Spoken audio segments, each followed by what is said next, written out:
Here in my garage, just bought this new Lamborghini here. Tai, here in my garage, Lopez. Tai Lopez is really an interesting phenomenon because we're really used to seeing people go viral for silly cat videos or what they eat in a day, but it's really rare, and I can't even really think of a single other example where somebody has become so famous while talking about business. Now, while you can find some pretty nasty haters in pretty much any industry, haters really love to come and play when it comes to anything make money online. So it's really no surprise that when you take a look at the Tai Lopez search results, over half of the videos are negative attacks against Tai Lopez. Now, the most popular of all these videos is one that's called the Tai Lopez Conspiracy, and it's got over 1 million views talking about how big of a douche Tai Lopez is. Tai Lopez has been terrorizing YouTube for several months now, and what seemed like an annoying but cute fad has only gotten worse. How I went from sleeping in a mobile home, with $47 in my bank account, to a place like this in Beverly Hills. What's this? Zillow.com, a short-term rental website. This house is located in Beverly Hills. Interesting. Enhance that image.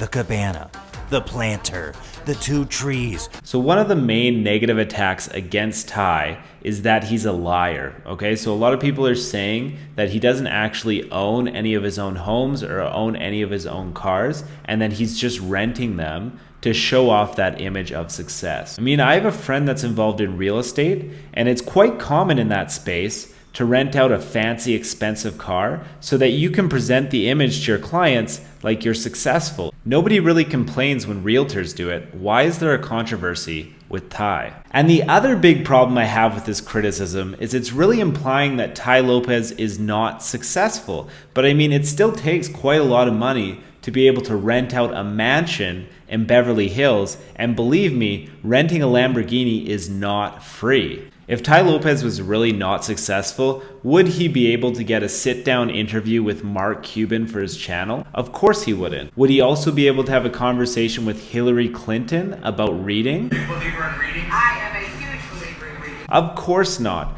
Clearly the dude is doing very well for himself, and instead of hating, we should be celebrating the fact that he managed to become successful. You've got to give the dude some credit. He must be the first person that realized you can milk YouTube for everything it's worth. This graph shows just how crazy his ad campaign was. He went from about 1 million views and shot up instantly to 100 million views per month.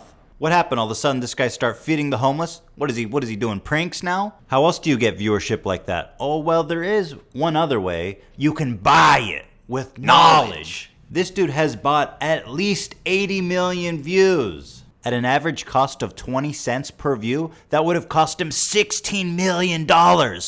Whew, that's a lot of fuel units. This second complaint is even more crazy. On the one hand, we're complaining that Tai Lopez is lying and he's not actually successful. And then on the other hand, we're complaining that he spent $16 million on advertising. Now, if you're not successful, you're not able to spend $16 million. It just doesn't make any sense. The sad, inconvenient truth is that there's a ton of people out there that just love to hate success. This is usually because they're either too lazy or afraid to create a business for themselves. Stop hating on people just because they're successful. Become that success story yourself. Oh, I don't really care about this car, Lamborghini. I don't really care about material, Lamborghini. I don't care about material possessions in my Hollywood Hills, Lamborghini. That part of the video is actually pretty funny, and I couldn't help but laugh. However, using material possessions to sell something while not caring about those possessions is absolutely nothing new when it comes to marketing. Steve Jobs was famous for being an anti-materialist, and it's actually been documented